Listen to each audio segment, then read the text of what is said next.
little bit about Savannah Guthrie's mom, Nancy Guthrie, 30th day, Phil. This is crazy. And I know you were out there in Arizona. I mean, can you believe that it's gone on for 30 days now and we don't have any real solid updates? I guess I got out there the day after the Super Bowl. So it's been a couple of weeks. And, at that time, I was thinking to myself, and I think most of us who were covering it, who were watching it and following along with the investigation, even at the time when I would talk to other folks in the media, because we were all kind of at the same hotel, in this case, a couple of different hotels, but we were all, seeing each other in the lobby and lobby bar at dinner and, around. And the general consensus, I could say even back then, was that, it's highly unlikely that she's still sadly with us. Right. And here at 30 days and counting, right, I think that just underscores that.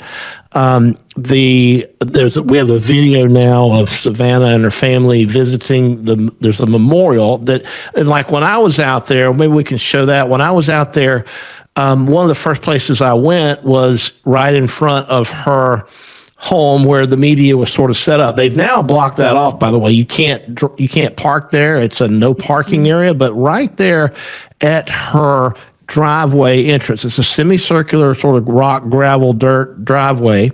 Right in front of those cacti there's it's a memorial. It's an impromptu memorial. Folks that come out, they leave flowers, notes. There's a sign there, obviously showing support and wanting her safe return.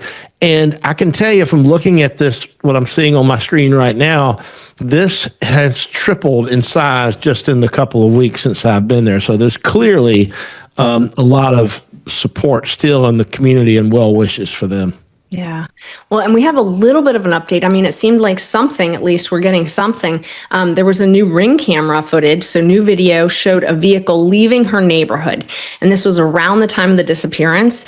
The Ring camera showed, and it's a house that's about 2.5 miles from her home, shows that they drove about 8 minutes after her pacemaker had been disconnected. So her pacemaker, we sort of have a timeline because her pacemaker was linked to her watch and linked to her phone. And when that disconnected, that's the time that we all assume that she was actually removed from the house. So we're working on that timeline, using that timeline.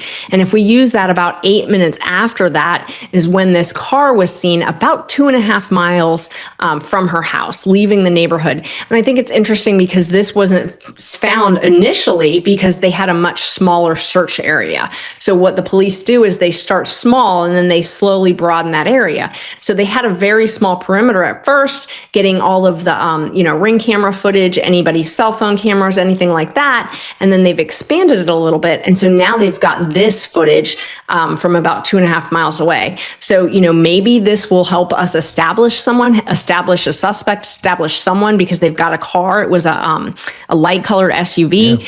And so hopefully that will give us something. If they can question whoever owns this car, that will give us a little bit more. There's a lot. So the area out there is, it's not a very congested area. But it is a residential area, right? And so I think that we're in the area where that video of that car could mean something, or it could be unrelated. We just don't know. And honestly, from looking at it, and by the way, we've showed it, and if you haven't subscribed to us on YouTube here at MK True Crime, you might want to take a minute to do that so you can see what that car looks like. And by the way, if you do watch on YouTube, put in the comments, because I'd like to read it, and I will read it, what you think that car is and how it may be relevant, because I'm really on the fence about it. I don't know.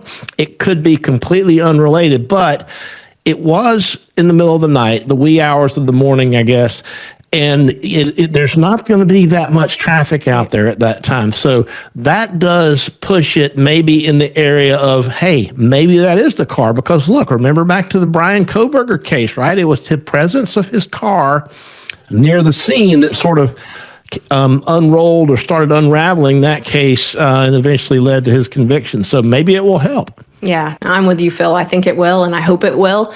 So at least the family can get some closure.